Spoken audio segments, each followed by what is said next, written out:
మండలంలో డిప్యూటీ తహసీల్దార్కి వినతి పత్రం ఇవ్వడం జరిగింది. ప్రధానంగా ఆదోని మండలాన్ని 2 మండలాలుగా విభజించి ఈ మధ్యనే ప్రభుత్వము గెజిట్ నోటిఫికేషన్ ఇచ్చింది, పెద్దరవాణం మండలంగా ప్రకటించింది. అయితే అక్కడ పెద్దరవాణం మండలం కోరే వాళ్ళు మాత్రము ఇచ్చిన గ్రామాలు వేరే, కానీ ఇక్కడ రెవెన్యూ అధికారులు మాత్రము మిగతా గ్రామాలను కూడా కలిపి 17 గ్రామాలు కలిపి ఒక పెద్దరవాణం మండలంగా ప్రకటించడం అనేది చాలా అది అశాస్త్రీయమైంది.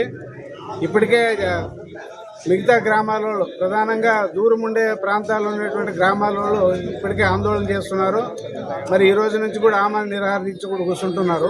కానీ రెవెన్యూ అధికారులు చేసిన పొరపాటు వలన ఈరోజు పెద్ద ఎత్తున ప్రజల్లో గందరగోళం ఏర్పడింది. ఇప్పటికైనా మరి ఎమ్మెల్యే గారు లేదా ఇక్కడ కూటమి నాయకులు జోక్యం చేసుకొని దీన్ని తక్షణంగా పరిష్కారం చేయాలా. లేని పక్షంలో ఇంకా ఈ గ్రామాల మధ్యన విభేదాలు ఇంకా పెరిగే అవకాశం ఉంది. మరి రేపు సోమవారం పెద్దారవాణం గ్రామం నుంచి వాళ్ళు కూడా ధర్నాకు ప్లాన్ చేశారు. అందుకోసం సిపిఎం పార్టీగా మేము విజ్ఞప్తి చేస్తున్నాం, అది రెవెన్యూ అధికారులకు కానీ కూటమి ప్రభుత్వానికి కానీ తక్షణంగా జోక్యం చేసుకొని ఈ సమస్యని శాశ్వతంగా పరిష్కారం చేయండి. ఒకవేళ ఈ విభజన సాధ్యం కాకపోతే కనీసం ఆదోని మండలం రూరల్ని ఒక మండలంగా లేదా అట్లాగే పట్టణ ప్రాంతాన్ని